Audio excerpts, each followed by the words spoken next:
안녕하세요. 1번 물리학 제3주 강의 1교시 시작합니다. 우리 지난주에 그 물리를 공부하는 기초에 대해서 했었죠. 물리는 물리량을 대상으로 해서 물리량이 무엇인지에서부터 시작해서 물리량을 어떻게 다루는지, 또 물리량은 어떤 종류가 있는지, 이런 것들을 공부했습니다. 물리량을 크게 나누면 어떻게 나눈다고 그랬습니까? 스칼라와 벡터로 나눈다고 그랬죠. 그래서 스칼라이냐, 스칼라, 벡터 이런 거 배우는 것이 사실은 물리에서 자연법칙은 전부 물리량들 사이의 관계인데, 그 물리량이 스칼라인지 벡터인지 알아야지 도대체 덧셈, 뺄셈 이런 걸 할 수가 있으니까 그것부터 먼저 알아야 된다. 뭐 이런 이야기들을 공부했습니다. 그리고 제3주에 드디어 가장 중요한 물리학을 시작합니다. 물리학이 기본 법칙이라고 그랬죠. 물리학은 자연 현상을 기술하는 기본 법칙. 하나로 모든 현상을 다 설명하는 게 기본 법칙이라고 했습니다. 그 기본 법칙의 핵심을 우리 3주 강의에서 합니다. 그래서 한 학기 강의 중에서 이 3주 강의가 가장 중요하다, 이렇게 이야기할 수가 있겠습니다. 자, 그래서 3주 강의에서는 운동법칙과 보존법칙에 대해서 공부하는데, 운동법칙 우리가 앞에서 여러 번 이야기했습니다. 근데 이 운동법칙은 고등학교에서 이미 배운 것처럼 전부에서 세 가지로 되어 있죠. 뉴턴의 운동법칙. 어떻게 세 가지로 되어 있습니까? 제1법칙, 이건 관성의 법칙이라고도 부릅니다. 제2법칙, 이게 진짜 운동법칙인데 운동방정식이라고도 부르고, 영어로는 유명한 Equation of Motion입니다. 그리고 F는 MA가 바로 이 운동법칙입니다. 그리고 제3법칙은 여러분 잘 아는 작용-반작용 법칙인데, 이 세 법칙 중에서 진짜 배기는 무엇이냐면 이 두 번째 겁니다. 이게 운동법칙이고, 제1법칙과 제3법칙은 제2법칙, 진짜 운동법칙을 이해하는데 또는 적용하는데 도와주는 법칙이다. 그 말이 무슨 말인지 보겠습니다. 그래서 제3법칙부터 시작합니다. 제3법칙은 힘이 무엇이냐라고 하는 것을 정의한 법칙입니다. 힘이 무엇이냐를 정의함으로써 뉴턴의 물리학이 시작했다고 해도 과언이 아닙니다. 힘이라는 것에 대한 개념이 17세기 뉴턴의 물리학이 시작할 때는 아직 잘 되어 있지 않았습니다. 예를 들어서 힘은 물체가 가지고 나르는 거라고 생각했어요. 그래서 여기에 이렇게 큰 돌멩이가 빨리 움직이면 어떠냐? 그 빨리 움직이는 돌멩이 속에 힘이 지금 들어있다고 생각했습니다. 저 힘을 봐라. 돌멩이가 힘이었어요. 이건 살아있는 힘이라고 그랬습니다. 그런데 무거운 돌멩이를 들고서 있어도 위에 게 나를 짓누르죠. 움직이지 않는 돌멩이도 힘을 작용하죠. 이것은 죽어있는 힘이라고 생각한, 꼭 이렇게만 생각했다는 것이 아니라 당시에는 힘에 대한 여러 가지 생각이 있었다. 자, 이것을 분명하게 시작한 힘이 무엇인지 분명하게 정의함으로써 뉴턴의 물리학이 제대로 이제 시작하게 되었는데, 그러면 뉴턴의 물리학은 어디서부터 시작했다고 그랬습니까? 어디서 발표됐다고 했습니까? 프린키피아죠. 프린키피아에 이 뉴턴의 운동법칙 세 가지가 이제 쫙 설명이 되어 있습니다. 제3법칙에 대해서 무엇이라고 얘기했는지 보겠습니다. 제3법칙에는 이렇게, 사실은 프린키피아는 어떤 언어로 되어 있습니까? 라틴 말로 되어 있죠. 이걸 영어로 번역하면 이렇게 생겼는데, 자, 이거 잘 모르니까 우리말로 번역해 놓으면 이렇게 됩니다. 작용이 있으면 항상 크게 갖고 방향이 반대인 반작용이 존재한다. 또는 두 물체가 서로 상대 물체에 미치는 작용은 항상 크기가 같고 상대 물체를 향한다 라고 하는 것이죠. 이건 방향이 반대다라고 하는 뜻이 되겠는데, 이게 우리가 고등학교 때 배운 제3법칙이죠. 이 3법칙이 말하는 핵심은 무엇이냐? 이게 힘이 무엇인지를 정의하는데, 첫 번째는 뭐냐면 힘이 작용하려면 두 물체가 있어야 된다라고 하는 것입니다. 아까 어때요? 움직이는 물체가 힘을 나른다고 생각한 건 맞지 않는다고 하는 것이죠. 두 물체가 존재해야지 거기에 이제 힘이 작용하는데, 이때 힘은 어떠냐면 반작용을 찾을 수 없는 힘은 힘이 아니다. 이렇게 말했는데 그 얘기는 다시 말하면 무슨 얘기나 마찬가지냐면 힘은 반드시 그 두 물체인데 A가 B에게, 이게 두 물체입니다. A가 B에게 힘 F를 작용한다 이렇게 말할 수가 있어야지 힘이다라고 하는 거죠. 힘 F는 A가 B한테 작용하는 것이지 여기 힘이 따로 있는 게 아니다라고 하는 거. 있는 건 뭐예요? A와 B밖에 없습니다. 사랑과 같은 거예요. 사랑이 여기 있지 않습니다. 사람만 있죠. 네, 그래서 철수하고 영순이가 있으면 철수가 영순이를 사랑합니다. 그러면 어때요? 사랑이 여기 따로 있는 게 아니라 이 두 사람만 있죠. 네, 그게 힘이다라고 하는 것이죠. 그래서 A가 B한테 작용한 힘을 작용이라고 부르면 반대로 A와 B를 바꾼 겁니다. B가 A한테 작용한 힘이 그 작용이 반작용입니다. 이 반작용을 찾을 수 없다라고 하는 것은 A와 B를 특정할 수가 없다고 하는 것이죠. 그래서 이 두 개가 없으면 힘이라고 할 수 없다라고 하는 것이 이 제3법칙에서 힘을 정의한 것이다. 당시에는 힘을 처음으로 정의한 것이기 때문에 이렇게 정의를 했지만 오늘날 그것의 의미를 제대로 알게 하려면 하게 하려면 바로 이런 의미가 되는 것이다 라고 하는 걸 잘 알게 되는 것입니다. 그래서 잘 이해했나 보기 위해서 자, 이런 경우를 한번 가정합니다. 여기 지금 줄에다가 돌멩이를 매달아서 뱅뱅 돌립니다. 여기에 지금 힘이 어디 있습니까? 요 돌멩이에 있습니까? 돌멩이가 힘을 나르고 있습니까? 자, 그러기 위해서는 먼저 뭘 해야 되냐면 여기에 있는 물체들을 특정해야지 됩니다. 그래서 여기에 물체는 힘이 어디 있을까 보려면 먼저 손이 있고 물체는 또 뭐가 있습니까? 줄이 있고 또 뭐가 있습니까? 돌멩이가 있죠. 이랬을 때 우리 뭐라고 얘기하냐면 줄이 돌을 잡아다니는 장력. 나중에 배우지만 우리 줄에 물체가 연결되어 있으면 그 물체를 줄이 잡아다니는 힘을 장력이라고 하죠. 이게 힘이려면 이것의 반작용을 찾을 수가 있어야 됩니다. 자, 그럼 어떻습니까? 여기서는 이미 줄이 돌을 잡아다니는 장력의 반작용은 뭐겠어요? 두 개를 바꾸는 것입니다. 돌이 줄을 잡아다니는 힘. 저 돌이 줄을 잡아다니기 때문에 줄이 팽팽한 거죠. 만약에 돌이 줄을 잡아다니지 않는다면 줄이 팽팽할 수가 없죠. 네, 이게 바로 반작용입니다. 다음으로 또 다른 걸 보겠어요? 손이 줄을 잡아다니는 힘. 손이 줄을 잡아다니니까 이 줄이 지금 손에 이렇게 붙어 있죠. 이것의 반작용 찾을 수 있습니까? 간단하죠? 둘을 바꾸면 되죠. 줄이 손을 잡아다니는 장력. 어떻습니까? 지금 줄을 이렇게 붙잡고 돌리고 있으면 줄이 내 손을 잡아다니는 힘을 내가 느낄 수 있습니까? 없습니까? 그런데 손이 돌멩이를 잡아다니는 힘, 이런 힘은 없습니다. 이렇게 손이 돌멩이를 이렇게 멀리 떨어져 있는 걸 이렇게 잡아다니고 이러지 않습니다. 자, 그런데 우리 이런 일이 있으면 흔히 뭐라고 얘기하냐면 돌멩이에 원심력이 작용한다 이렇게 얘기하죠. 원심력은 어떻습니까? 돌멩이가 원운동을 하는데 바깥으로 나가게 끌어잡아 다니는 힘을 원심력이라고 하죠. 자, 이게 원심력이 힘이려면 어때야 돼요? 무엇이 무엇을 잡아다니는 상대 물체가 있어야 됩니다. 그리고 반작용을 찾을 수가 있어야 되는데 그러려면 그 물체는 어디가 있어야 되겠습니까? 저쪽에 있어야 되겠죠? 이쪽에 있으면 저를 잡아다닐 수가 없죠? 그럼 돌멩이가 돌면 어떻게 되겠어요? 저기서 저기 돌아다녀야 되겠죠? 그런 물체 있습니까? 없습니까? 찾을 수가 없습니다. 그래서 원심력은 힘이 아니다 라고 하는 것을 우리가 알 수가 있는 것입니다. 그래서 힘을 제대로 얘기하려면 여기에 나무가 있는데 사과가 중력을 받고 나무에서 떨어진다 라고 한다면 이것은 무엇이라고 얘기할 수 있어야지 되냐면 이렇게 얘기할 수 있어야 됩니다. 저 중력이란 바로 무엇입니까? 중력이란 지구가 사과를 잡아다니는 힘이죠. 그래서 이것의 반작용은 뭐가 되겠어요?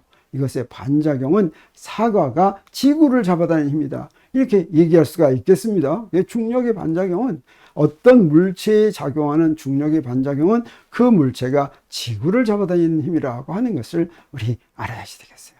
그래서 내가 이렇게 강조하는데도 불구하고 제대로 이해하지 않는 경우가 있습니다. 이해 일부러 하지 않지는 않겠죠. 이해되지가 않는 경우가 있으니까 우리 한번 퀴즈로 제대로 했는지 한번 보겠습니다. 자, 그래서 아주 쉬운 문제를 보겠어요. 여기 이렇게 책상이 있는데 책상에 책이 놓여 있습니다. 책상에 놓여 있는 책에는 어떤 힘이 작용합니까? 네, 우리 잘 알죠. 여기에 중력이 이렇게 작용합니다. 그리고 이 힘만 작용합니까? 만약에 이 힘만 작용한다면 책은 밑으로 떨어져야 되죠. 다른 힘도 작용하죠. 어떤 힘이 작용합니까? 네, 이 위로 떠받치고 있는 수직항력이 작용하죠.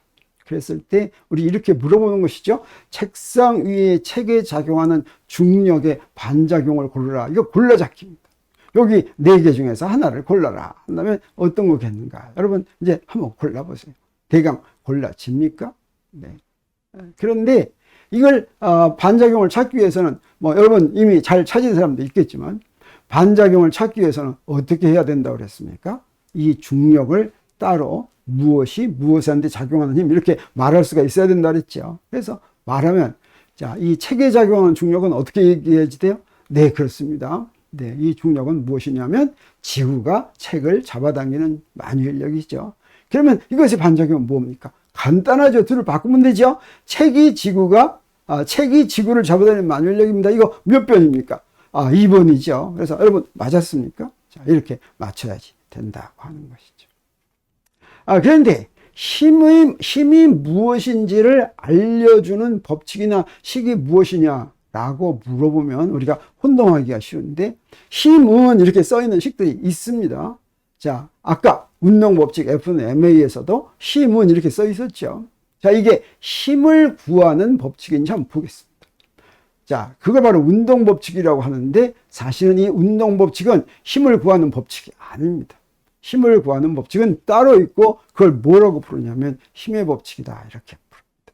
운동법칙은 어떤 법칙이라고 그랬습니까? 그 운동법칙은 풀어야 되죠. 물체에 작용하는 운동법칙인데 우리 앞에서 이미 한번 이야기를 했습니다. 그 물체에 작용하는 힘을 다 알면 그러면 그 힘을 이제 물체에 적용해서 그 물체가 어떻게 움직이는지 물체의 위치를 시간의 함수로 구하는 법칙이 운동 법칙이고 그래서 물체의 운동 법칙이란 물체의 운동을 정해주는 법칙이고 그건 F는 M이다 이렇게 되니까 힘을 구하려면 F는 MA를 가지고 구하면 된다고 생각하면 잘못입니다. 이 물체는 힘이 하나만 작용하는 게 아니라 여러 가지가 작용할 수가 있는데 이 식은 힘에 대해서 무엇만 알려주냐면 그 물체가 받는 힘을 전부 다 더한 합력을 구하면 여기서 운동법칙의 가변에 쓰는 힘 F자리에는 반드시 합력을 써야 됩니다. 이 합력을 쓰면 이 합력은 어떻게 해서 정해지냐면 가속도에다 질량을 곱한 것과 같다라고 하는 것입니다. 그래서 여기서 구한 힘 F는 어떤 구체적인 힘 하나하나를 구하는 것이 아니라 단지 지금 가속도 운동하고 있는 물체가 있으면 그 물체가 받는 힘들을 다 합한 합력의 크기와 방향을 여기서 구할 수 있을 뿐이죠. 힘은 왜 작용하냐면 그 물체가 상호작용하기 때문인데 그래서 어떤 상호작용이냐에 따라서 힘이 정해집니다. 그런 것을 정하는 것을 무엇이라고 하냐면 힘의 법칙이라고 합니다. 그래서 두 물체의 상호작용이 어떻게 결정되는지에 따라 정해지고 우리가 이런 힘의 법칙에 해당하는 것들을 알고 있습니다. 그래서 힘마다 힘의 종마다 그 힘의 법칙이 정해져 있는데 예를 들어서 유명한 만유인력 법칙, 또 쿨롱 법칙, 또 후크 법칙 이런 것들이 힘의 법칙의 예라고 할 수가 있습니다. 우리 힘은 무슨 힘 이렇게 얘기하기도 하고 무슨 력 이렇게 얘기하기도 하고 여러 가지 힘에 대한 명칭이 있죠.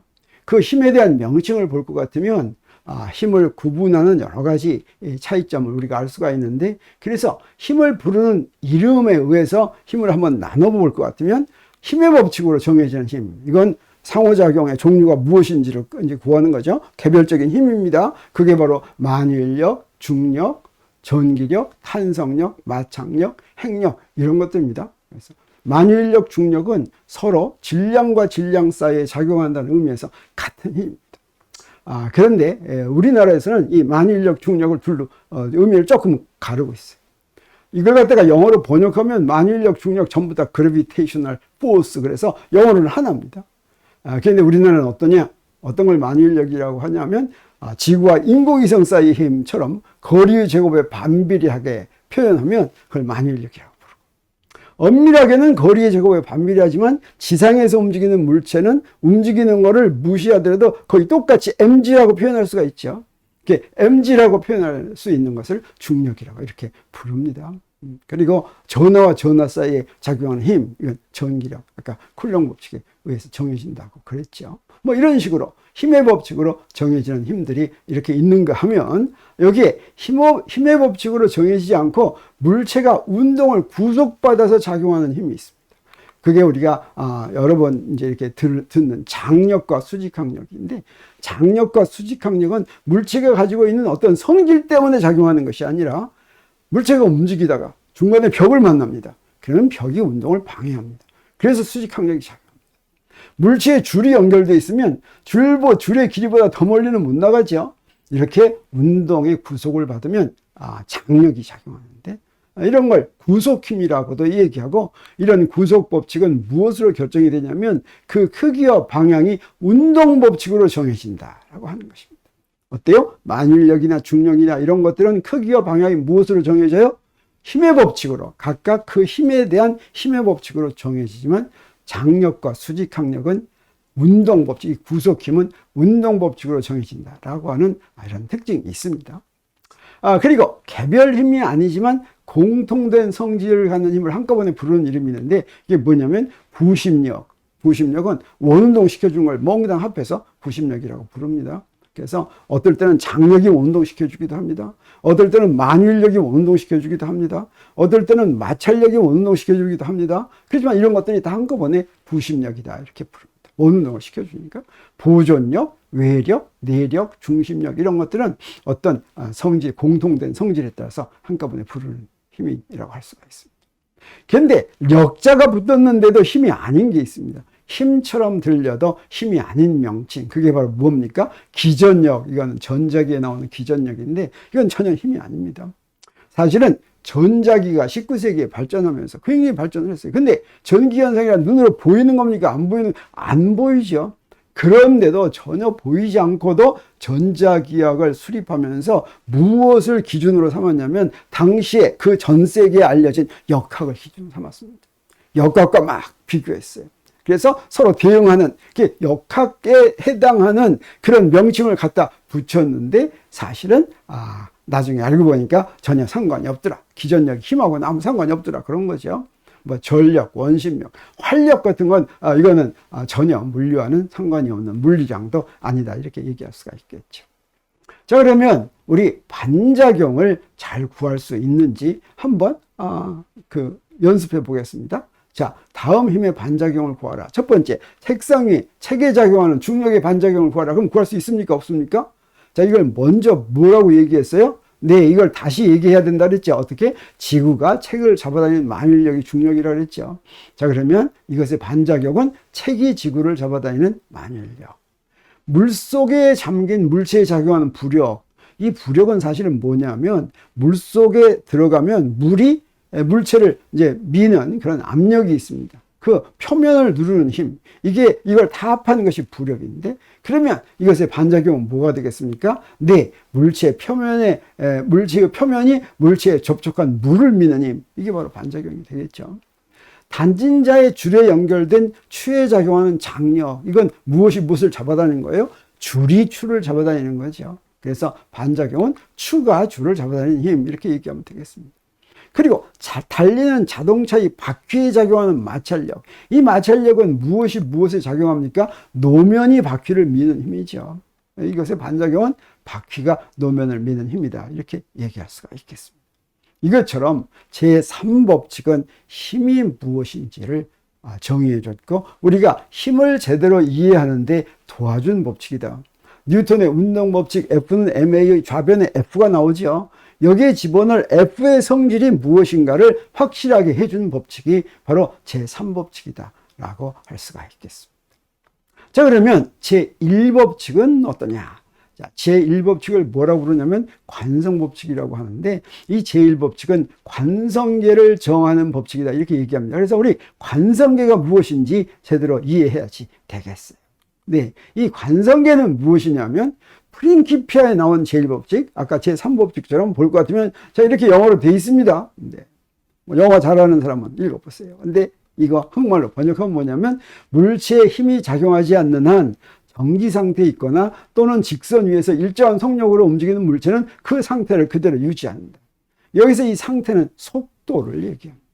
그래서 힘이 작용하지 않거나 그 물체에 힘이 작용하지 않으면, 물체가 받는 합력이 0이면, 그러면 처음에 정지해 있었으면 계속 정지해 있고, 처음에 운동하면 등속도 운동합니다. 등속도 운동하면 같은 같은 빠르기로 직선으로 움직이는 거죠. 자, 그래서 이거를 지금 우리말로 할 것 같으면 물체에 작용한 합력이 0이면 물체는 등속도 운동을 한다라고 하는 게 제1법칙인데, 우리 제2법칙 F는 MA에서 우리 뭘 알고 있습니까? F는 MA에서 F가 0이면 A가 얼마가 돼요? A가 0이면 F가 0이면 A가 0이 되죠. 그러면 어떻게 됩니까? 가속도가 0이면 바로 등속도 운동이죠. 그래서 F가 0이면 등속도 운동한다라고 하는 것은 사실은 제2법칙에서 F는 0인 그냥 한 가지 경우에 해당하는데, 왜 따로 법칙으로 정해놨는지 궁금하지 않습니까? 거기에는 이유가 두 가지나 있습니다.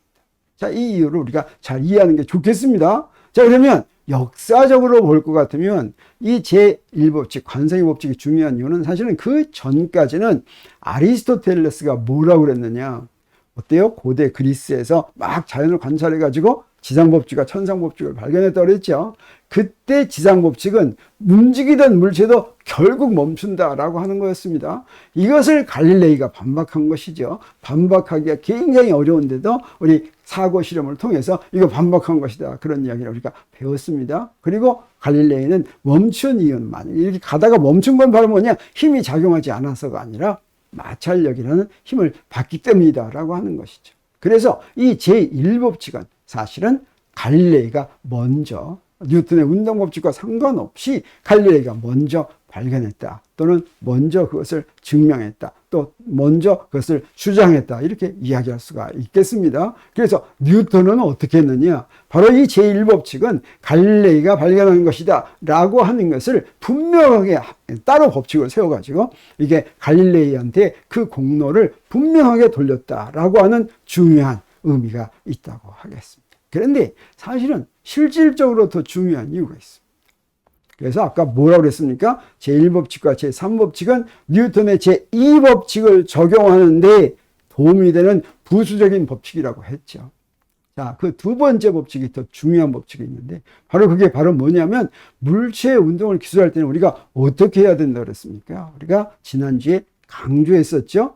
물체의 운동을 기술하기 위해서는 물체의 운동을 위치나 변이나 속도나 가속도나 이런 것을 숫자로 대표해야 되는데, 그걸 숫자로 대표하기 위해서는 무엇을 정해야 돼요? 기준계를 정해야 된다 그랬죠. 그래서 물체의 운동을 기술하려면 먼저 기준계를 정해야 되는데, 그 기준계는 누가 정한다고 그랬습니까? 내가 마음대로 정한다고 그랬죠. 그러면 기준계를 정하면 예를 들어서 위치 같은 숫자가 달라지죠. 달라져도 상관이 없다라고 했습니다. 그런데 문제는 뭐냐면, 기준계에 따라서는 관성법칙이 성립하지 않을 수도 있다고 하는 것입니다. 그게 무슨 얘기입니까? 관성법칙은 힘을 안 받으면, 처음에 정지해 있으면 계속 정지해 있는 게 이게 관성의 법칙이라고 그랬죠. 등속도 운동하는 게. 그런데 어떤 지금 정지해 있는 물체, 힘을 안 받아서 정지한 물체에 대해서 가속 운동하는 기준계를 내가 기준계를 정하면, 거기서 볼 때는 이놈이 어떻게 되겠어요? 힘을 안 받는데도 불구하고 가속 운동하겠죠. 그래서 힘을 안 받는 물체도 가속 운동하는 그런 기준계가 있습니다. 그래서 아무렇게나 기준계를 정한다고 그래서 제1법칙이 항상 성립하지 않는다고 하는 것이죠. 그래서 관성법칙이 성립하는 기준계하고 성립하지 않는 기준계가 있는데, 둘을 구분해야지 되겠어요.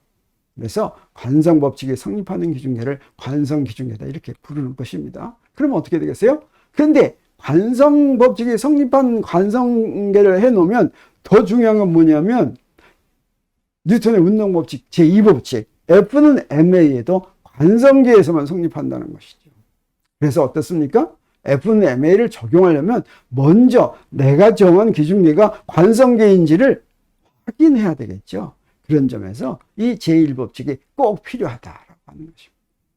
그래서 관성계를 확인하려면 어떻게 하느냐? 방법이 있습니다. 첫 번째, 어떤 물체가 있으면 그 물체가 작용한 합력이 0인 분명하게 아는 그런 물체를 하나 고르는, 책상에 책이 딱 놓여 있고 가만히 있으면 그 물체는 합력이 0이다, 뭐 이렇게 우리 알 수가 있죠. 그러면 어떤 기준계를 구해야 되면, 내가 지금 기준계를 정했는데 그 기준계에서 물체가 등속도 운동하면, 이 말은 무슨 말이냐면, 처음에 정지해 있었으면 계속 정지해 있고, 처음에 움직이고 있었으면 등속도 운동하면 관성계라고 할 수 있다고 하는 것이죠. 그리고 이 관성계에 대해서 등속도 운동하는 기준계도 역시 기준계다, 관성계다라고 하는 걸 증명할 수가 있어요. 그래서 서로 상대적으로 움직이는 기준계인데 A라는 기준계가 관성계면 A에 대해서 등속도 운동하면 이것도 또 기준계. 그리고 그 관성계가 아닌 기준계는 모두 비관성계다. 관성계가 아니면 이건 어떻게 되겠어요? 관성계에 대해서 가속 운동하는 기준계는 전부 다 비관성계가 되겠죠. 그래서 이 관성계에서만 뉴턴의 운동 법칙이 성립한다고 했죠. 자, 우리 어떻게 해서 그렇게 되는지 한번 구체적으로 보도록 하겠습니다. 운동 법칙과 관성계를 볼 것 같으면 뉴턴의 운동 방정식이 F는 ma라고 했습니다. 자, 이걸 보겠어요. 자, 힘은 어떠냐? 힘은 내가 기준계를 다르게 정하면 힘이 달라지겠습니까? 똑같겠습니까? 기준계를 다르게 하더라도 힘은 변하지 않습니다. 힘은 기준계와 상관없이 정해진다라고 얘기할 수가 있어요. 그래서 힘은 힘의 법칙으로 구하고 기준계가 달라져도 모두 같은 값을 갖는다. 그러면 뉴턴의 운동 법칙에 나오는 질량은 어떻겠습니까? 질량. 자, 질량은 바로 물체의 고유한 성질이죠. 그래서 기준계를 어떻게 정하든 다 사실은 이건 조금 분명해야 될 게 있는데 그 상대성 이론이 나오면서 어땠냐면 기준계에 따라서 저놈의 질량이 달라집니다. 그래서 상대성 이론은 아직 생각하지 않습니다. 상대성 이론까지 도입하면 복잡해집니다. 힘도 바뀝니다. 그래서 상대성 이론이 빼고 상대성 이론이 없다면 특상대성 이론이 없다면 힘과 질량은 어떻습니까? 기준계하고 상관이 없다고 하는 것이죠. 근데 가속도는 어때요? 가속도는 기준계에 따라 다르죠. 그래서 기준계에 따라서 뭐 0도 될 수 있고 0이 아닌 값도 될 수 있고 막 가질 수도 있어요.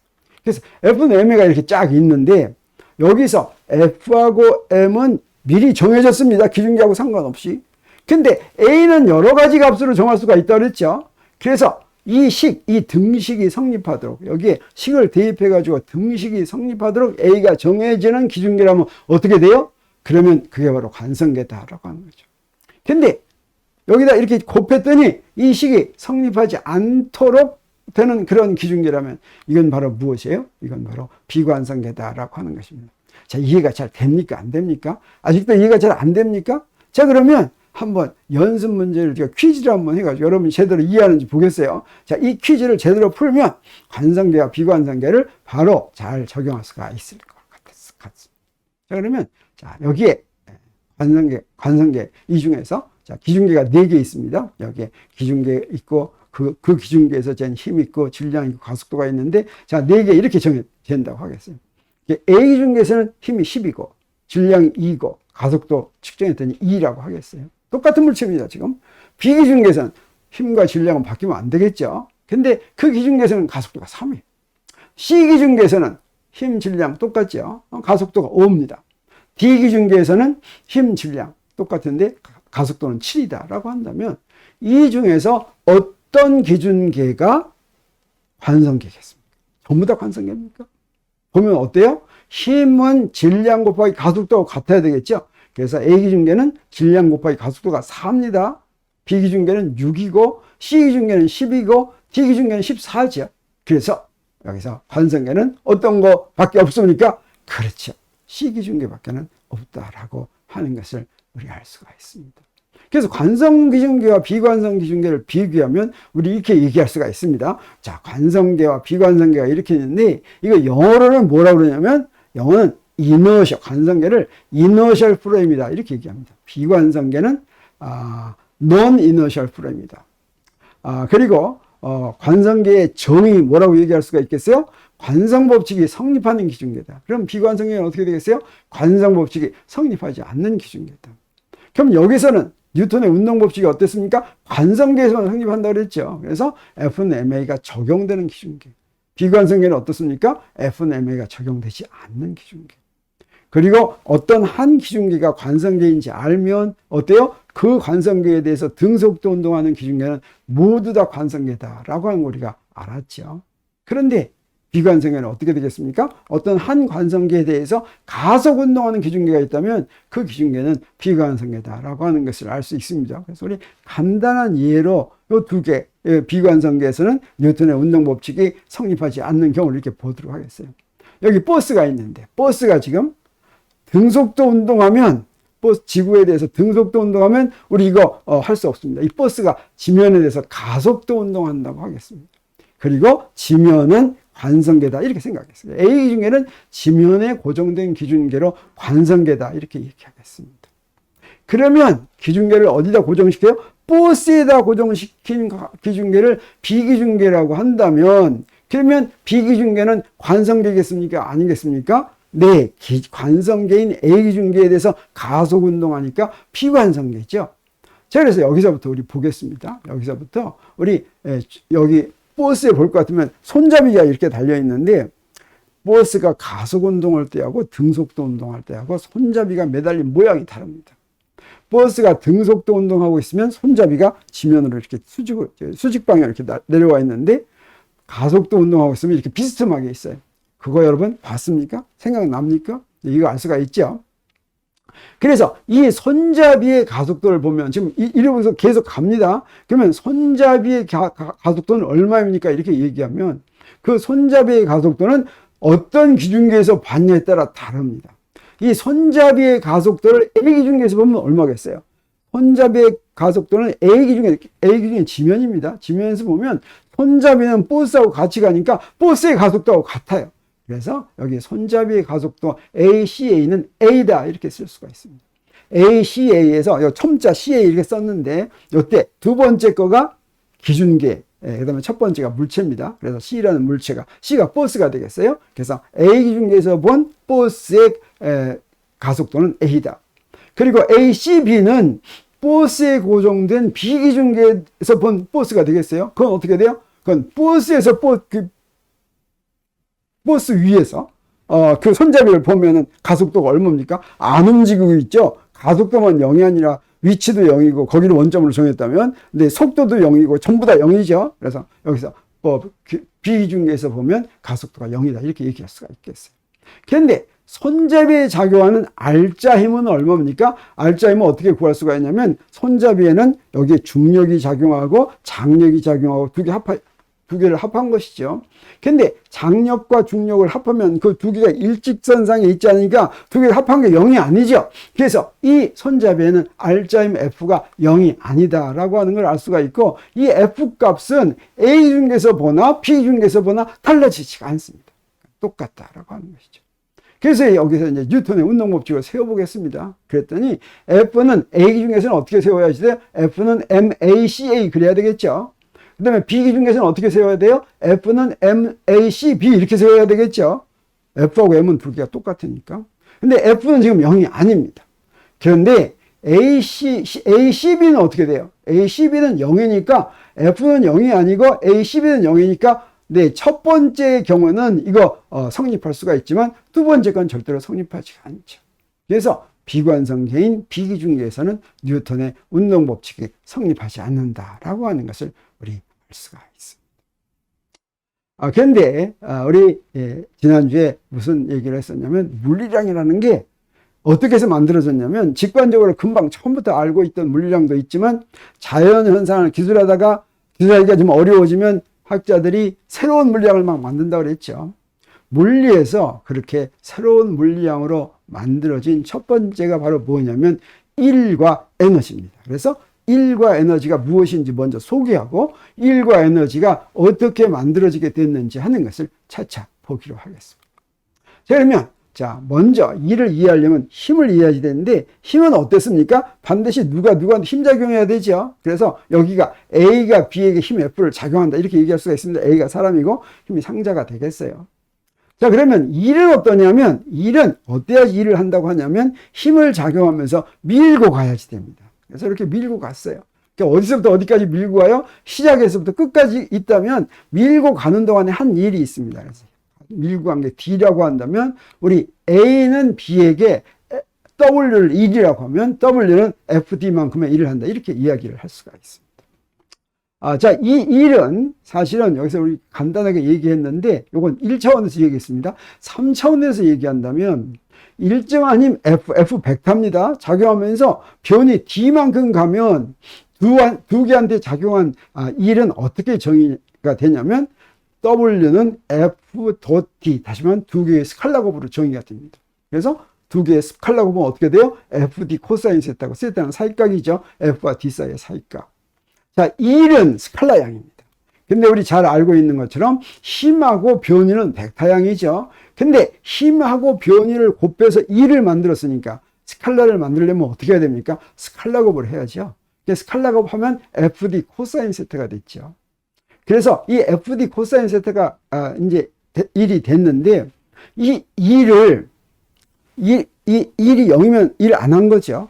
힘 작용하지 않으면 1 안 했겠지만, 1 안 하는 게 힘 작용하지 않은 경우에만 1 안 한 게 되는 게 아니라 세 가지가 있을 수가 있습니다.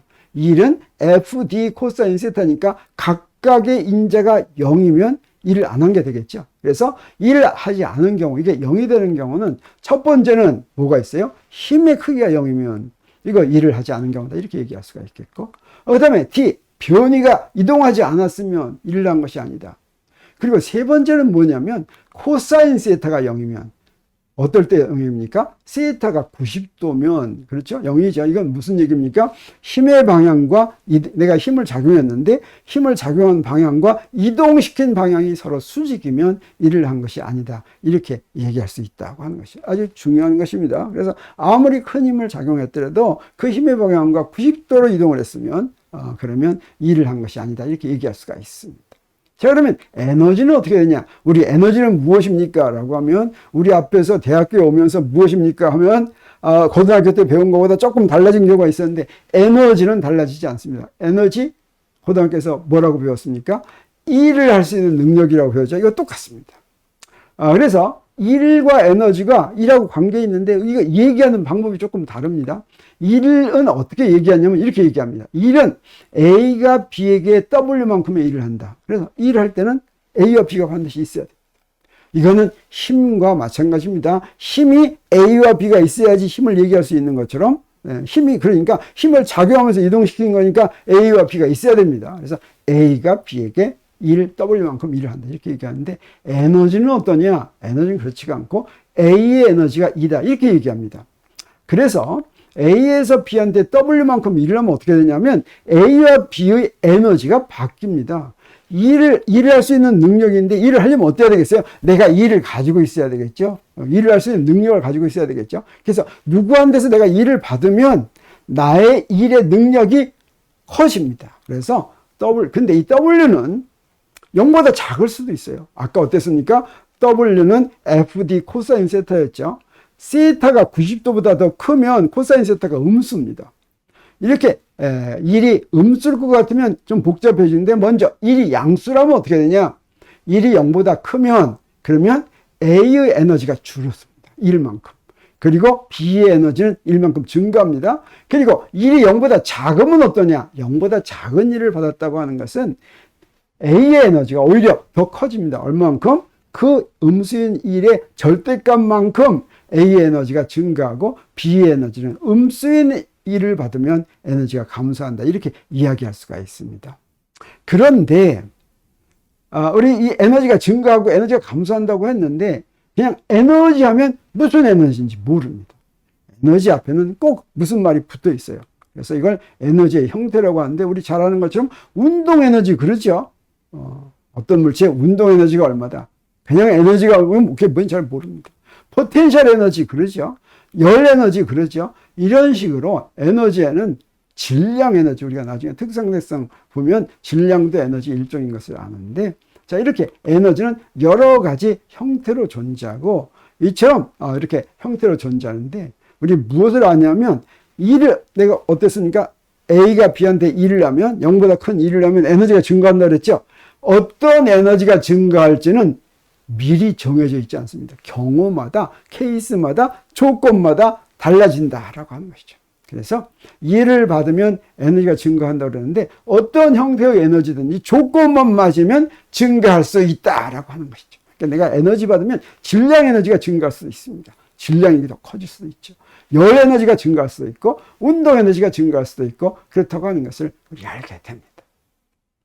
자, 그리고 우리 유명한 에너지 보존이 있죠. 이 말은 무슨 말이냐면, 에너지는 여러 가지 형태가 있는데 조건만 맞으면 언제든지 한 형태의 에너지에서 다른 형태의 에너지로, 운동 에너지에서 포텐셜 에너지로, 열 에너지에서 질량 에너지로, 질량 에너지에서 화학 에너지로 이렇게 물론 무슨 조건이 맞아야 되겠죠. 조건만 맞으면 항상 바뀔 수가 있는데 이때 중요한 건 뭐냐면 바뀌더라도 그 에너지의 양은 절대로 바뀌지 않는다. 에너지가 없어지거나 어떤 한 형태의 에너지가 줄어들었으면 반드시 그 양만큼, 줄어든 양만큼 다른 형태의 에너지가 생겼습니다. 아예 없어지거나 또는 아무것도 없는 데서 새로운 에너지가 생기거나 하는 일은 지금까지 없었다. 그런 일은 없다라고 하는 것이죠. 자, 그러면 이 일을 어떻게 계산하느냐? 우리 힘 알고 이동한 변이 알면 어떻게 구하느냐? 우리 아까 했었죠. 한번 어떤 거 했었습니까? 자, 여기 시작했을 때 끝까지 F라는 힘을 가면서 D만큼 가면은 FD만큼 일을 한다고 했는데 이 식은 어떤 경우에만 적용할 수가 있냐면 요 FD 그랬으니까 F가 일정한 경우에만 적용할 수가 있습니다.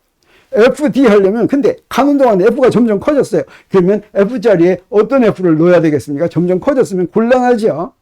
그래서 일정한 힘을 적용하는 경우에만 W는 FD라고 하는 걸 사용할 수가 있지 만약에 변하면 이거 사용할 수가 없습니다.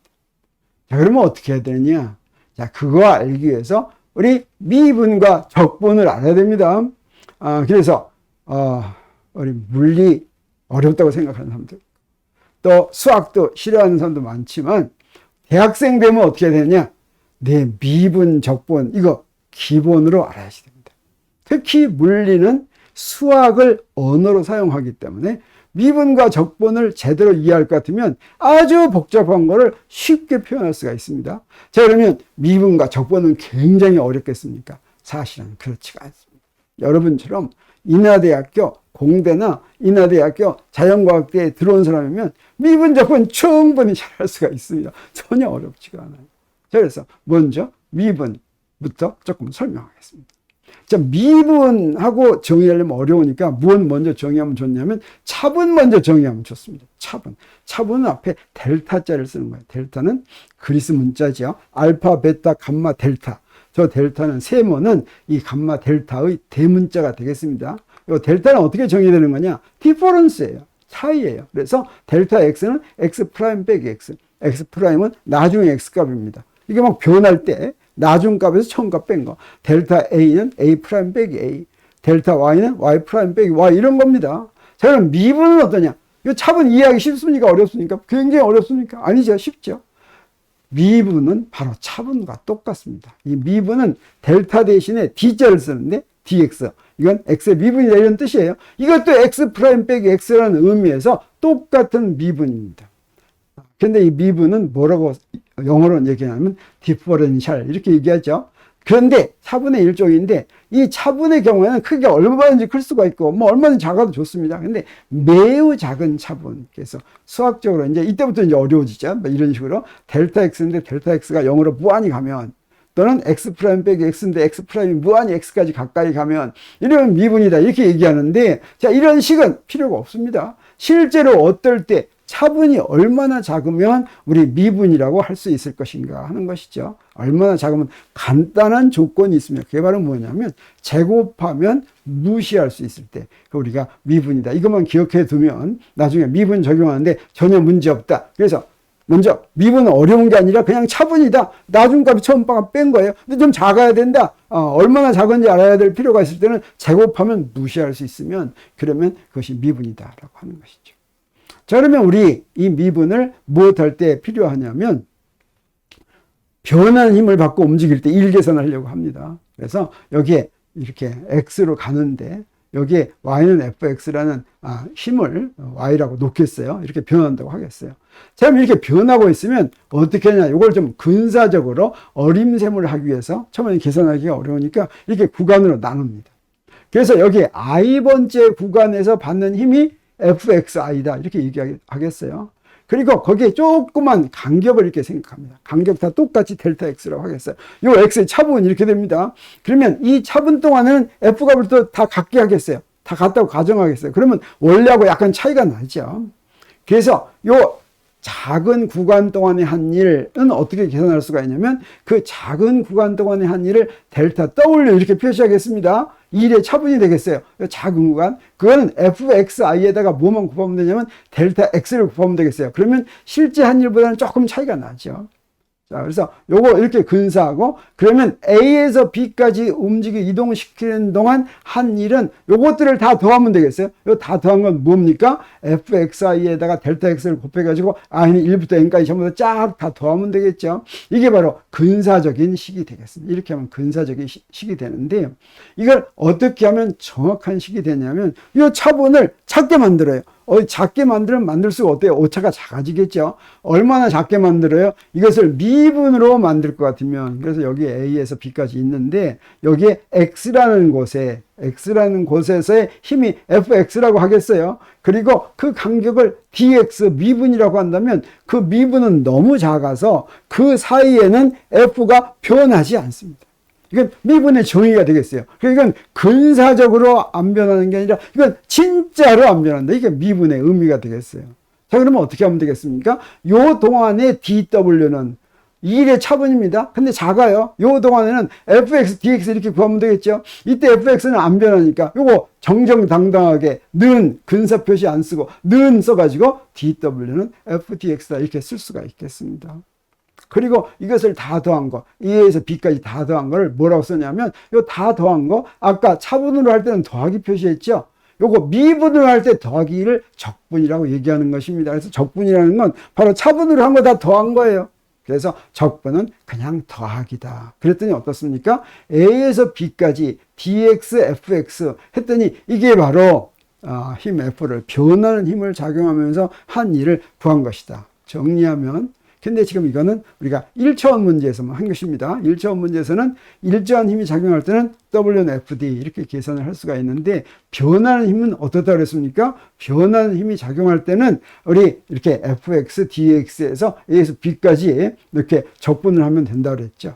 근데 3차원에서는 어떻게 해야 되겠어요? 3차원에서는 힘도 벡터고 변이도 벡터죠. 그래서 일정한 힘이 작용할 때는 F.D 그랬습니다. 근데 변하는 힘이 작용할 때는 어떻게 해야지 되겠어요? 이거 적분하는데 F는 그대로 써도 좋지만 요거 D 자리는 DR, 이게 바로 변이가, 작은 변이가 되겠어요.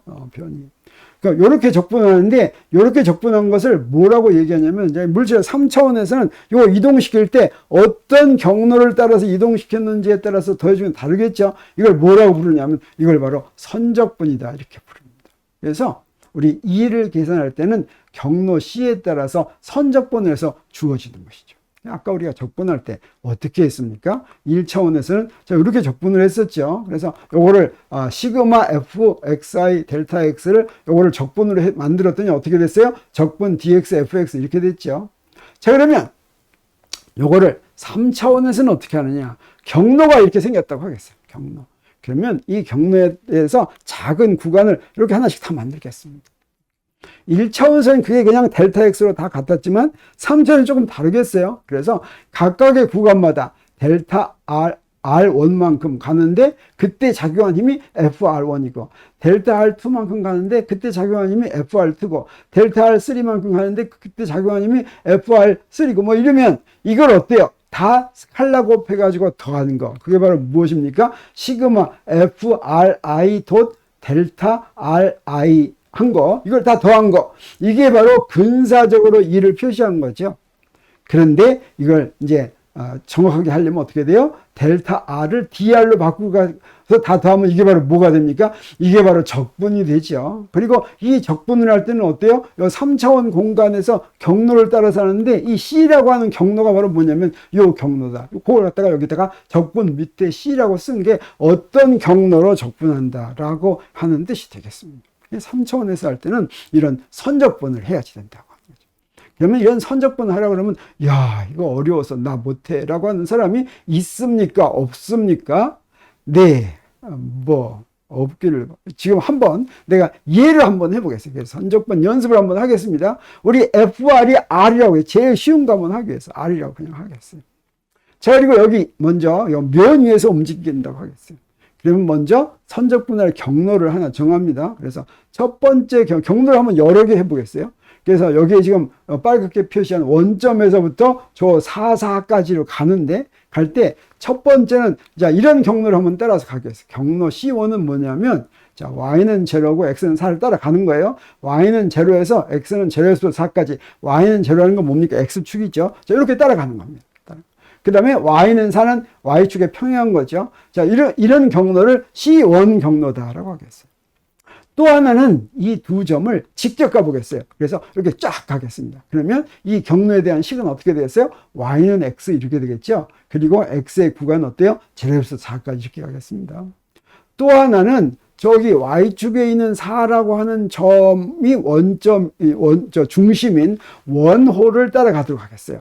그러면 그 원의 그래프는 x제곱 더하기 y-4제곱은 4제곱 이렇게 됩니다. 그리고 x는 이것도 역시 제로에서 4까지 이렇게 되는 거죠. 그래서 이걸 갖다가 C3라고 하고 이 세 가지를 하나씩 한번 그 선적분을 해보겠습니다. 뭐 어렵지 않습니다. 첫 번째 C1 하려면 경로가 두 개니까 두 번 해야 되겠죠. FR은 뭐라고 그랬습니까? 그냥 R이라고 한다고 그랬어요. 그 다음에 F.dr 해야 되겠죠. dr은 어떻게 되느냐? F는 R이니까 R은 XX 더하기 YY 이렇게 되죠. 이거 직각좌표계에서 이렇게 되는 겁니다. 다른 좌표계도 이용할 수가 있어요. 우리가 직각좌표계에서 먼저 합니다. 자, 그러면 dr은 어떻게 되냐면 여기다 d하고 x하고 y 대해서는 안 변하니까 dr은 dxx 더하기 dyy 되고 요 두 개를 하려고 하면 어떻게 돼요? 네, 이거는 f.dr은 x dx 더하기 y dy 이렇게 됩니다. 그래서 여기 경로 첫 번째 밑에 경로는 뭐냐면 자, 여기 x는 제로에서 4인데 그때 y는 제로라고 그랬어요. 그러면 이걸 여기다 대입하면 뭐가 되냐면 f.dr은 여기 y는 제로를 대입하니까 두 번째 거 0이죠. 앞에 거 x dx만 남았어요. 이걸 어디서 어디까지 적분해요? 제로에서 4까지 적분하면 됩니다. 그래서 x dx를 제로에서 4까지 적분하면 여러분 잘 알죠? 2분의 x제곱 해가지고 하니까 뭐가 됐습니까? 8이 됐습니다. 그리고 두 번째 경우는 어떻게 하면 돼요? 이거는 x는 4죠. 그러니까 dx는 0이 되겠어요. x는 4 일정이니까 dx는 0이 되겠어요. 이것도 여기다 집어넣을 것 같으면 어디냐? y dy만 남았죠. y dy만 남았으니까 이 y를 제로에서 4까지 적분하면 이것도 역시 8이 됩니다. 그래서 이 두 개를 다 더하면 첫 번째 경로 C1에서는 얼마냐면 더하니까 16이라고 하는 게 나왔습니다. 첫 번째 이렇게 밑에 이렇게 가는 경로에서는. 자, C2도 한번 해보겠어요. C2는 어떻게 돼요? 제로에서 4 사이에 y는 x죠. 양변을 미분하면 dy는 dx 이렇게 되는 겁니다. 그래서 여기다가 y는 x하고 dy는 dx를 대입할 것 같으면 뭐가 돼요? 이건 뭐가 되냐면 2x dx 이렇게 되는 거랑 마찬가지예요. 그래서 x를 어디서부터 어디까지 적분하냐면 제로에서부터 4까지 적분하니까 이게 바로 뭐가 됩니까? 16이 됐죠. 그리고 마지막으로 세 번째 경로를 한번 계산해 보겠습니다.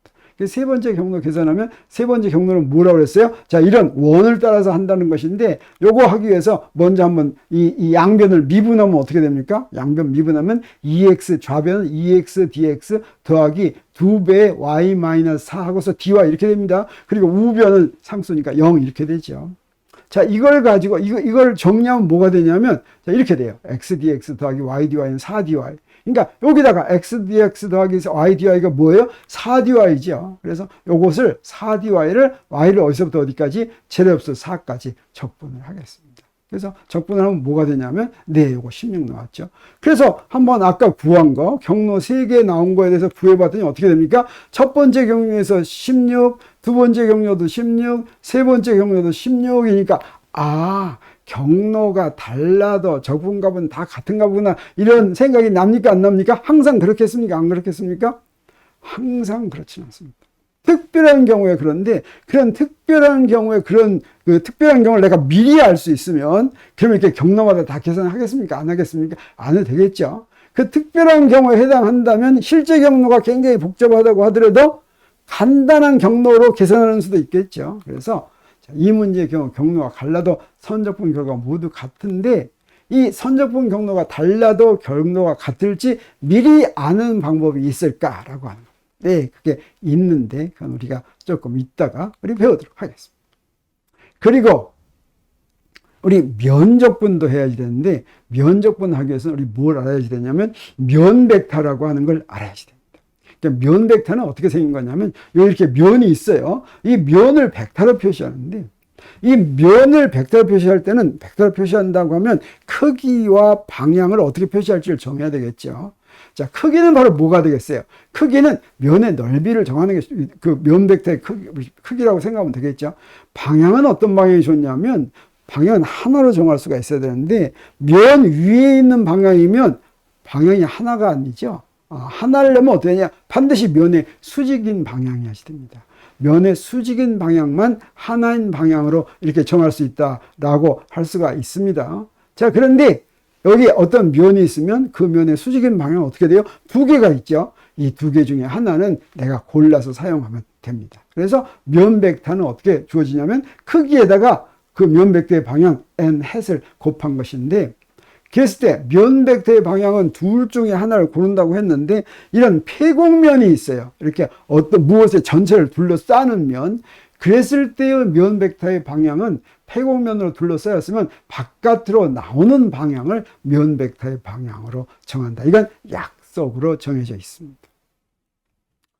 그리고 우리 이제 공간에 장이 있을 때 그 장을 우리 어떻게 표시할 수가 있냐면 어떻게 표시하면 좋냐면 이렇게 우리 전기장 하면 전기력선 이렇게 표시하듯이 그 전기력선은 딱 전기장에만 적용되는 게 아니라 뭐든지 장에는 적용이 됩니다.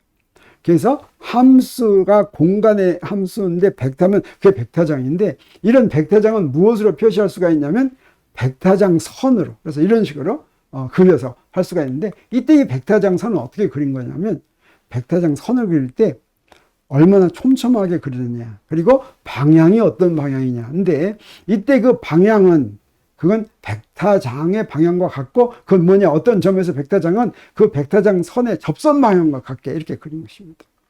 그리고 그 크기는 어떠냐면 벡터장 선의 밀도에 비례하게 그린 것입니다. 그래서 여기에 A점과 B점 두 개가 있다면 두 점에서 벡터장의 크기가 더 큰 데가 어디냐면 밀도가 어디가 더 큽니까? A가 더 크죠. 그래서 벡터장이 벡터장 선이 더 촘촘한 거 이것이 벡터장의 크기가 더 크다. 이렇게 그린 거. 이것을 벡터장 선이라고 하는데 이때 어떤 면을 지나가는 벡터장 선의 수 이거를 벡터 선속이다. 이렇게 이야기합니다. 이렇게 벡터장에 면이 이렇게 놓였어요. 그러면 그 벡터장을 면을 지나가는 벡터장 이런 벡터장이 있다고 하겠어요. 여기다 면을 이렇게 놨어요. 그러면 벡터장 선이 몇 개 지나갔습니까? 여기 6개 지나갔죠. 이렇게 선속이 6이다. 이렇게 얘기할 수가 있는데 일반적으로 어떤 벡터장이 일정하면 균일하면 이렇게 그릴 수가 있겠죠. 일정한 균일하다고 하는 건 방향과 세기가 안 변하는 겁니다. 여기에 어떤 면이 이렇게 놓여 있어요. 그 면 벡터의 방향도 있고 벡터장의 방향도 있겠죠. 그래서 면 벡터의 방향은 F고 그 벡터장은 F 벡터고 그다음에 면 벡터는 S 벡터라면 이 면을 지나가는 벡터장의 선속은 여기 전기장 선속 그런데 그냥 벡터장 선속 그러면 좋겠습니다. 자, 그럼 어떻게 주어지냐면 이건 F.S 이렇게 F도 벡터고 S도 벡터인데 선속은 스칼라이기 때문에 둘을 스칼라 곱해서 이렇게 구합니다. Fs 코사인 세타. 근데 어떤 경우도 있냐면 균일하지 않은 벡터장도 있겠죠. 그럴 때는 어땠습니까? 균일하지 않을 때는 이 F가 막 변하는 거예요. 공간에서. 그러면 F.S를 정할 수가 없죠. 적용할 수가 없죠. 우리 아까 일에서 할 때나 마찬가지입니다. 그럴 때는 어떻게 하면 되느냐? 면이 있으면 그 면을 잘게 자르면 됩니다. 잘게 잘라서 여기 조그만 면적소를 그 면적소에 대한 면 벡터를 ds 벡터 이렇게 하겠어요. 전체는 s고 그러면 이 ds 벡터를 지나가는 조그만 선속이 있겠죠. 이게 d 파이 f 그러면 이거는 f.ds 벡터 이렇게 되겠고 이 면 전체를 지나가는 벡터장 선속은 어떻게 하면 되겠어요? 이걸 적분하면 되겠죠. 자, 이렇게 면에 대해서 다 더한 거 이걸 갖다가 뭐냐면 면적분이다. 선을 따라서 더하는 거 이게 바로 뭐였어요? 이게 선적분이었죠. 자, 면에 대해서 더하는데 이건 면에 대해서 어떻게 더했냐면 f.ds 이렇게 해서 더했습니다. 이것을 우리가 면적분이다 이렇게 이야기합니다. 자, 그러면 선적분과 면적분을 알았으니까 우리 그 일과 에너지를 정의했고 선적분과 면적분을 우리가 소개했습니다. 그래서 우리 운동법칙 하고 있는데 운동법칙에 대해서 굉장히 중요한 또 다른 하나를 배우겠습니다. 그게 바로 뭐냐면 운동법칙의 다른 표현인 일 에너지 정리가 되겠어요. 자, 뉴턴의 운동방정식을 푼다 그랬죠. 이거 풀 때 어떻게 합니까? 이거 풀면 뭐가 나옵니까? 위치 벡터를 시간의 함수로 구하는 것입니다. 이게 바로 우리 목표였어요. 그러면 이건 뭐냐면 이 RT라고 하는 건 뉴턴의 운동방정식에 물체에 대한 정보가 어디가 들어있냐면 요거 질량에가 들어있습니다. 그래서 질량이 M인 물체의 위치 벡터입니다. 자, 이걸 구하면 우리 뭘 알 수 있다고 그랬습니까? 위치 벡터를 구하면. 우리 이건 지난 시간에 우리가 공부했습니다. 자, 그러면 그 물체의 과거, 현재, 미래 어디 있는지를 다 알 수가 있고, 그러면 이 위치 벡터로부터 우리 무엇을 구할 수가 있다고 그랬어요? 한 번 미분하면 속도, 또 거기다 질량 곱하면 운동량에서 모든 물량을 다 구할 수 있다고 그랬죠. 그래서 실적으로 우리 뭐나 마찬가지라고 그랬습니까? 이 위치 벡터를 시간의 함수로 구하면 그게 바로 그 물체에 대한 모든 정보를 다 가지고 있는 것이다. 이게 바로 뉴턴의 운동방정식의 의미고 이 뉴턴의 운동방정식이 우리 자연현상을 다 설명한다라고 하는 뜻이라고 했습니다. 자, 그런데 이 뉴턴의 운동방정식을 풀 때 우리 고등학교 때까지만 하더라도 뭐 풀었어요? F는 MA 적용해서 풀었죠. 보룰에도 F는 MA 적용해서, 경사면도 F는 MA 적용해서 풀었죠. 자, 근데 그렇게 풀 수 있는 거는 딱 조건이 있습니다. 그게 바로 뭐냐면 물체가 움직이는 동안 받은 힘이 바뀌지 않아야 돼요. 그래서 F가 안 바뀌면 어떠냐? 그럼 우리 A가 안 바뀝니다. 이게 바로 등가속도 운동입니다. 이런 등가속도 운동에서는 힘이 뭔지 알 필요가 없이 그냥 등가속도 운동 공식이 있어요. 그 공식을 이용을 해서 뭘 구하면 돼요? 속도를 시간의 함수로 구하고 위치를 시간의 함수로 구하면 됩니다. 뉴턴의 운동방식 푸는 목표가 뭐예요? 위치를 시간의 함수로 구하는 거라고 그랬죠. 그래서 가속도만 알면, 그리고 초기 조건 V0하고 X0만 알면 어때요? 물체의 위치를 시간의 함수로 구할 수 있다고 하는 것이죠. 자, 그래서 그때는 쉽다. 조건이 있죠. 일정한 힘이 작용할 때. 근데 힘이 변하면 어떻게 되냐? 그럼 변하는 가속도를 구하면 되잖아요. 아닙니다. 그렇지가 않습니다. 그때는 뉴턴의 운동방정식이 미분방정식이라는 걸 이용을 해서 미분방정식을 직접 풀어야 됩니다. 그래서 이 뉴턴의 운동방정식을 위치 벡터로 표시하지 않고 속도 벡터로 표시하면 이런 식으로 되고, 이걸 뭐라고 부르냐면 1차 미분방정식이라고 하는데, 우리 1차 미분방정식 풀면 우리 조금 쉬울 수가 있어요.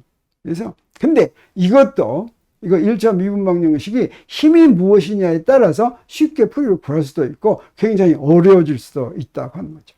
특히 1차 미분방정식은 우리가 적분 한번 해가지고 풀 수가 있는 경우가 많은데 항상 적분 한번 해가지고 풀 수 있는 것은 아니다. 조건이 있습니다. 그러면 1차 미분방정식을 적분 한 번에서 풀 수 있는 경우는 어떤 거냐면, 자, 미분방정식의 형태가, 일반적인 형태가 이렇게 되는데, 자, 구할 수 있는 경우가 많은데, 그 풀이를 구할 때 어떻게 해서 구하냐면, 이거 적분으로 구할 때는 우리 dx분의 dy는 dx도 미분이고 dy도 미분입니다. 그래서 이 양변에다가 dx를 곱해도 돼요. 양변에 dx를 곱하면 어떻게 되냐면 이게 뭐가 돼요? 자, 요걸 양변에 dx를 곱했어요. 그러면 dy는 fxy dx 이렇게 되겠죠. 그러면 양변을 적분합니다. 이렇게 양변을 적분하면 그러면 이제 적분으로 해서 풀면 된다고 하는 것이죠. 그런데 이렇게 적분을 했을 때 적분이 되는 경우가 있고 안 되는 경우가 있습니다. 그걸 확인해야지 됩니다. 그래서 이게 적분이 가능한 경우인지 확인해야 된다라고 하는 거죠.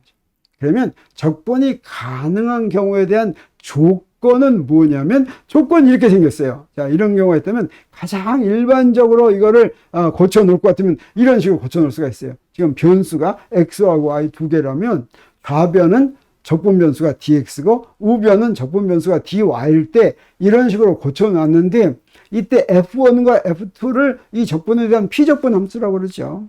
이게 적분이 가능하려면 어떻게 되느냐? x가 적분 변수인 경우에는 피적분 함수가 무엇이어야 되냐? x만의 함수가 됩니다. 여기에 y가 들어있다거나 또는 다른 게 또 들어있다거나 할 것 같으면 이거 적분 안 됩니다. 또 y가 적분 변수인 경우에는 피적분 함수가 y만의 함수여야지 풀 수가 있다고 하는 것이죠. 자, 그러면 그렇게 풀 수가 있는 경우라, 그래서 우리가 뉴턴의 운동방정식, 1차 미분방정식이면 제일 먼저 확인한 일이 뭐냐면, 자, 이런 형태로 고칠 수 있는지 없는지 먼저 보는 겁니다. 먼저 봐요. 자, 그러면 이게 풀 수 있는 형태라고 하더라도 아직 이것은 등식이 성립하지 않습니다. 이걸 뭐라고 부릅니까? 여러분, 부정적분이라고 하죠. 부정적분은 어떻게 합니까? 어떻습니까? 여기에 적분을 한다면 더하기 C 하죠. 더하기 C는 지금 무슨 조건에서 C 하는 것인데 양쪽에 더하기 C를 다른가 하면 등식이 성립하지 않죠. 그래서 이걸 무엇으로 만들어 놔야 되냐면 이건 아직 등식이 성립하지 않으니까 이거를 정적분으로 만들어요. 정적분은 적분 구간을 정하는 거죠. 그런데 X하고 Y는 변수인데 하나는 독립변수고 하나는 종속변수가 되겠습니다. 그래서 두 개의 변수를 맞춰가지고 이렇게 해야지 되겠어요.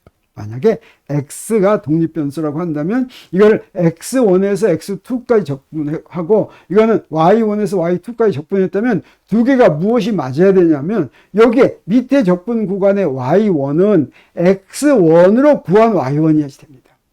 그리고 위에 적분 구간인 Y2는 X2로 구한 Y2여야 되겠어요. 자, 이렇게 만들어 놓으면 이제 적분이 가능하구나 하는 것을 우리가 알 수가 있다고 하는 것이죠. 그래서 운동방정식 이제 풀겠습니다. 운동방정식이 어떻게 됐어요? fx는 m dt분의 dv 이렇게 됐습니다. 자, 그러면 이걸 적분 형태로 고치려면 맨 먼저 하고 싶은 게 뭐가 있어요? dt를 양변에 곱하는 거죠. 그랬더니 어떻습니까? 이 경우는 아까 적분이 가능한 형태입니까? 아닙니까? 아니죠. 여기 t가 적분 변수인데 f가 x의 함수죠. 자, 이건 가능한 형태가 아닌데 이것을 가능한 형태로 만들 수가 있습니다. 어떻게 하면 되냐면, 자, 그냥 dt를 곱하는 게 아니라 dx를 곱합니다. dx 곱하면 어떻게 돼요? 자, 이렇게 되는데, 이때 dt분의 dv에 dt를 어떻게 할 수가 있냐면, 이렇게 순서를 바꿀 수가 있죠. 이동시킬 수가 있어요. 그러면 dt분의 dx가 바로 뭡니까? 이게 속도죠. 그랬더니 어떻습니까? 이제 적분이 가능한 형태죠. 그래서 적분이 가능한 형태라는 거 우리가 알았으니까, 이거 적분하면 되겠어요. 근데 이게 적분할 때 이제 어떻게 해야 됩니까? 밑에를 어떻게 하면 돼요? x0하고 v0. 그러니까 x0에 있을 때의 속도가 v0다 이 말입니다. 그리고 x에 있을 때 속도가 v다라고 하면 이제 적분까지 한 거나 마찬가지다라고 하는 거죠. 자, 그러면 이거 좌변을 적분하면 어떻게 되느냐? 좌변을 적분하면 자, 이렇게 되죠. 근데 이게 우리 어디서 많이 본 거죠? 우리 변하는 힘에 대한 E를 정의한 거죠. 자, 변하는 힘에 대한 1이라고 하는 새로운 물리량을 왜 도입했냐면 바로 뉴턴의 운동방정식을 풀다 보니까 이것을 요 적분을 하나의 물리량이라고 놓으면 좋아서 이걸 1이라고 이렇게 정의했다. 이렇게 말해도 과언이 아닙니다. 그래서 뉴턴의 운동방정식을 해결하는 과정에서 1이라고 하는 새로운 물리량을 정의한다고 하는 것이죠. 자, 우변은 어떻습니까? 우변은 V에 대한 함수가 다 주어졌으니까 다 적분할 수가 있습니다. 그러면 어떻게 돼요? 2분의 1 mv제곱 빼기 2분의 1 mv제로제곱 이렇게 나왔어요. 그럼 여기서 우리 무엇을 또 새로 정의하냐면 운동에너지라고 하는 걸 정의합니다. 운동에너지가 2분의 1 mv제곱인데 왜 앞에 2분의 1자가 붙었을까 의심스럽게 생각한 사람이 있습니까? 없습니까? 네, 있다면 바로 이런 이유 때문에 2분의 1이 붙었다. 뉴턴의 운동방정식을 해결하다가 2분의 1 mv제곱을 운동에너지라고 정의하면 이거 쉬워지니까 이렇게 정의하는 것입니다. 그래서 여기에 이렇게 붙었다. 2분의 1이라고 하는 것도 바로 여기서 나왔다라고 하는 걸 우리가 알 수가 있는데, 자, 이것은 1차원 운동에서만 한 겁니다. 그래서 우리가 3차원에서 일반적인 경우를 했으면 좋겠어요. 그래서 f 벡터는 m dt분의 dv 이렇게 하면 양변에 무엇을 곱하냐면 dr을 곱하면 되겠죠. 근데 다 벡터니까 스칼라 곱해주면 되겠습니다. 양변에 스칼라 곱해줬어요. 자, 그리고 어떻게 하겠습니까? dt를 아까처럼 이렇게 옮기면 되겠죠. 그러면 dt분의 dr은 뭐가 됐어요? v가 됐죠. 그래서 mv도 dv 이렇게 됐는데 우리 바로 무엇을 증명할 수가 있냐면 이 v도 dv가 굉장히 어렵죠. 이게 무엇과 같으냐면 VDV와 같다고 하는 걸 증명할 수가 있는데 요거 증명한 다음에 이용해야 됩니다. 자, 이건 어떻게 증명할 수가 있냐면 V.V는 바로 뭐예요? 같은 벡터를 곱하면 그 벡터의 크기가 되죠. 자, 이것의 양변을 미분하겠습니다. 양변 미분하면 어떻게 됩니까? 요거 dv.v 더하기 V도 dV 이렇게 되죠. 이게 2V도 dV 이렇게 되고, 우변을 미분하면 어떻게 되겠습니까? 이거 2V, dV 이렇게 되죠. 이 두 개가 같아야 되죠. 그래서 V도 dV하고 V, dV는 같다라고 하는 거 증명 끝났습니다. 자, 그래서 그렇게 되니까 우리가 어떻게 쓸 수가 있겠어요? F도 dr은 mV, dV 이렇게 쓸 수가 있겠죠. 그래서 이거 적분이 가능한 형태구나 하는 걸 우리가 알았습니다. 그러면 적분하겠어요.